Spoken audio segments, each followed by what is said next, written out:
Bonjour et bienvenue à cette vidéo, une cinquième dans notre petite série sur la Sainte Seine.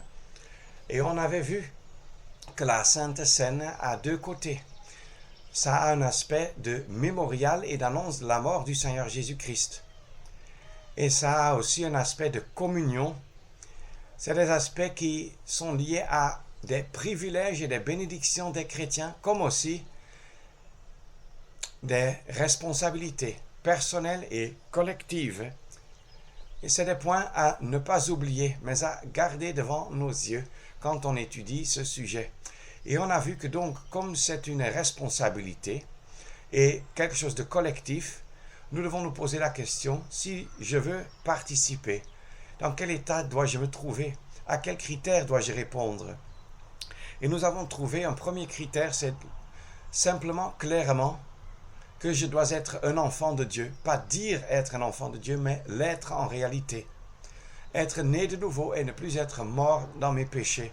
Autrement, la mort de Christ que j'annonce va seulement davantage me condamner au lieu d'être une chose qui m'encourage à la joie et à la reconnaissance. Deuxièmement, on a vu que Dieu veut pour tous les enfants de Dieu, tous les rachetés, que nous puissions vivre une vie de sainteté dans notre vie pratique.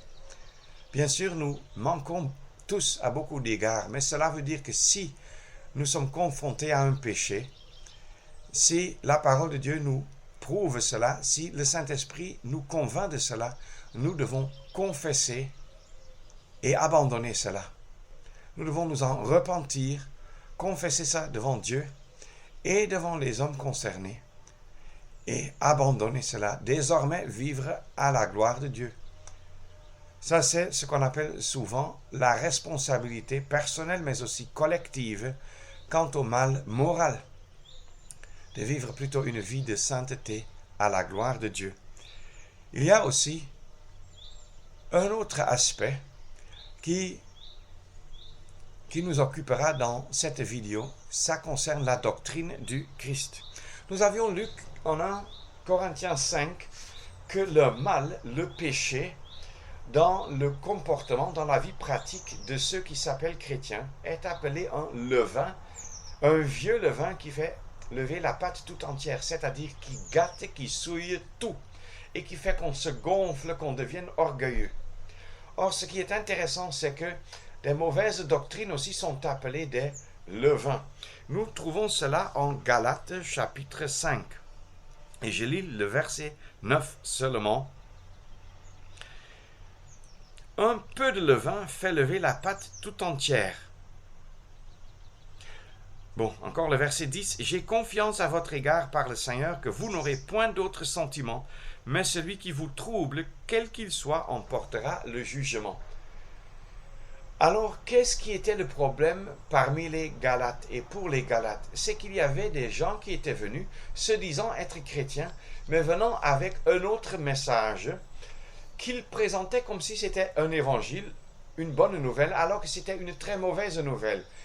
Ils faisaient comprendre aux gens dans la province de la Galatie que si vous ne vous faites pas circoncire, vous ne serez pas sauvés. En bref, vous croyez au message de l'évangile, vous croyez que vous êtes sauvés par grâce. Sachez que si vous ne respectez pas aussi les institutions de la loi, les prescriptions de la loi, vous êtes encore perdus, vous n'êtes pas chrétien. Et il y avait donc des faux docteurs qui apportaient ce mélange de la foi en Jésus-Christ avec l'obligation de garder, de tenir minutieusement les prescriptions de la loi. Sans quoi les gens ne seraient pas sauvés. C'est une mauvaise doctrine qui s'attaque au fondement même de la foi chrétienne, au fondement même de l'évangile. Parce que ça veut dire que l'œuvre de Christ ne suffit pas pour que tu sois sauvé, il faut encore faire des efforts toi-même.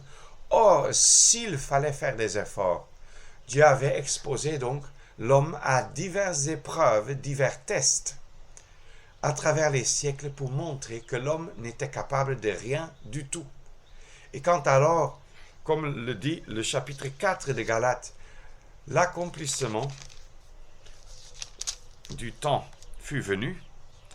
Verset 4, Dieu a envoyé son Fils, né de femme, né sous la loi, afin qu'il racheta ceux qui étaient sous la loi. C'est-à-dire qu'il fallait un rachat de personnes qui étaient sous la loi. La loi était devenue un joug d'esclavage et pas un chemin de salut. Ça n'a jamais été un chemin de salut, comme on le voit dans d'autres vidéos sur notre canal. Alors, c'était une fausse doctrine qui pervertissait les fondements même de la foi chrétienne, le chemin du salut, et ainsi, c'était un levain qui faisait lever la pâte tout entière. Qu'est-ce qu'il faut faire avec? 1 Corinthiens 5 nous le montre. Lever cette vieille pâte, ce vieux levain, pour que nous soyons une pâte sans levain, c'est-à-dire une communion pas gâtée par le péché. Nous lisons aussi dans la deuxième épître de Jean, donc vers la fin du Nouveau Testament, nous lisons qu'il y en a qui ont apporté des nouvelles doctrines. Verset 7, 2 Jean, verset 7, car plusieurs séducteurs sont sortis dans le monde, ceux qui ne confessent pas Jésus-Christ venant en chair, celui-là est le séducteur et l'antichrist. Ceux qui ne confessent pas Jésus-Christ venant en chair. Chaque homme est né et a la chair en lui. Mais nous ne pouvons pas dire de nous-mêmes que nous sommes venus en chair. Venus dans la chair, pardon. Venir dans la chair sous-entend qu'on était quelque chose avant et qu'on vient dans la chair ensuite. Or, Jésus-Christ est éternellement, d'éternité en éternité, Dieu le Fils. Et il est venu dans la chair. Cette expression montre à la fois la divinité éternelle de Jésus-Christ et la véritable humanité sans péché de Jésus-Christ.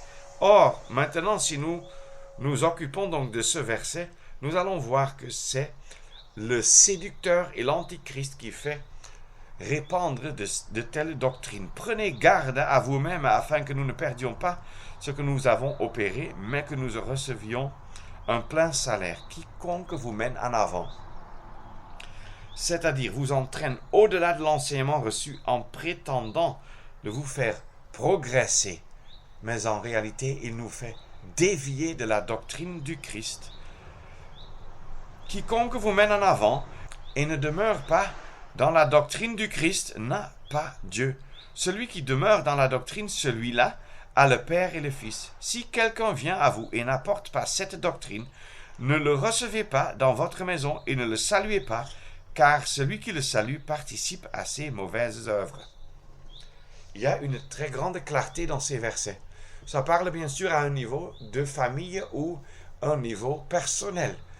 Mais si c'est déjà le cas pour une maison chrétienne qui ne peut pas recevoir quelqu'un qui ne vient pas, qui n'apporte pas cette doctrine de Christ, qui n'a donc pas le Père ni le Fils, on ne peut le recevoir, on ne peut pas saluer un tel.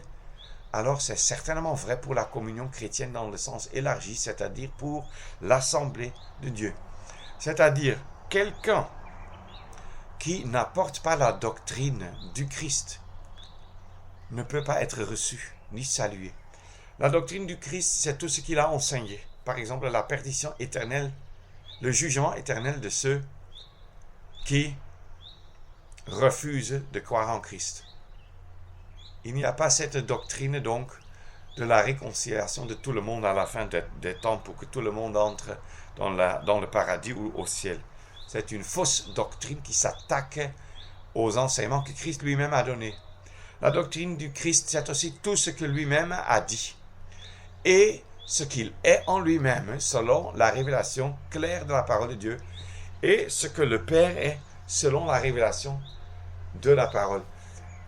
Comme Christ a aussi avec insistance dit que la Bible est la parole de Dieu et que nulle chose ne peut en être enlevée, alors, sans aucun doute, les fondations de la foi chrétienne incluent la foi dans la véracité littérale de l'inspiration de la parole de Dieu.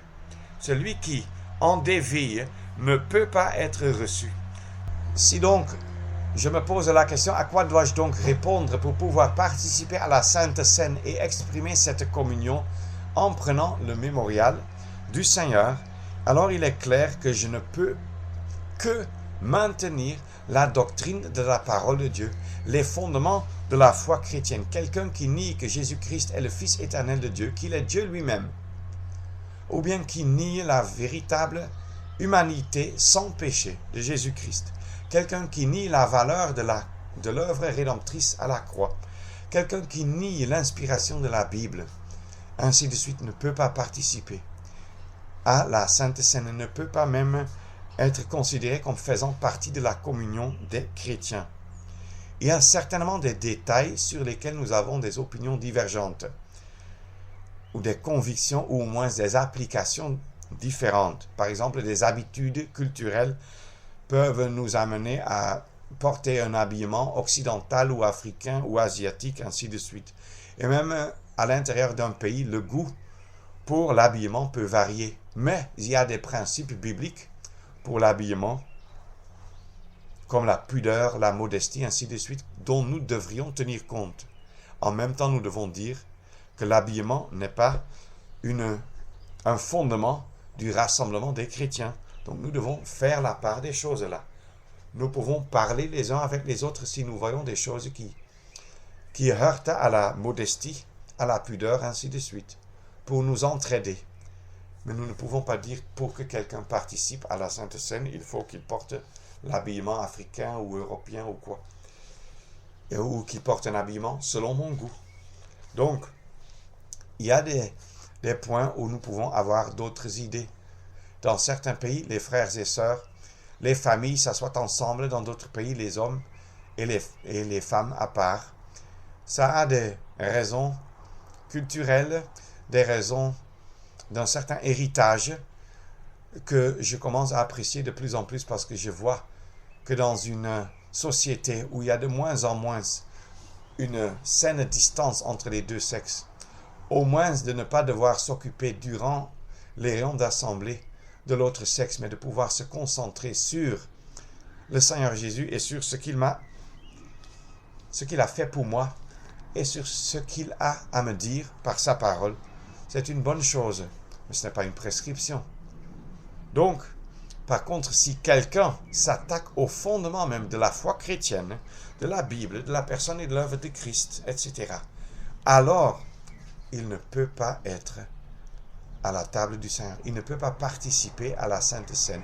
Il est un faux docteur dont 2 Jean nous montrent qu'on ne peut même pas le recevoir à la maison, ni même le saluer. Ça va très loin. Et c'est comme ça qu'est le traitement d'un méchant, qu'il vive dans le mal moral ou qu'il maintienne une fausse doctrine. Et je veux dire qu'il s'attaque donc à la personne de Christ et aux autres points que j'ai mentionnés. Alors, un tel, on ne peut ni le recevoir, ni le saluer, même si auparavant il était pendant 20 ans considéré comme étant le frère conducteur. C'est des choses douloureuses, surtout si c'est encore dans la parenté.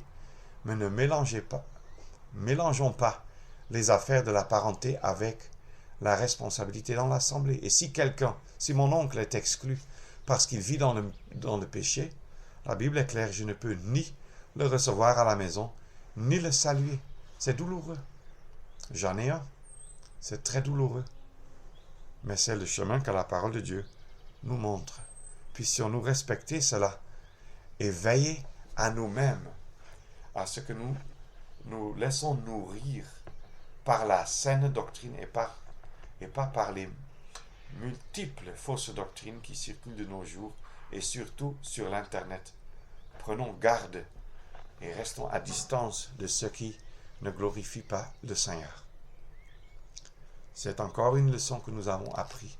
Dans une dernière vidéo, je voudrais encore souligner un dernier aspect qui n'est pas sans importance si je veux déjà participer à la Sainte Seine. Merci.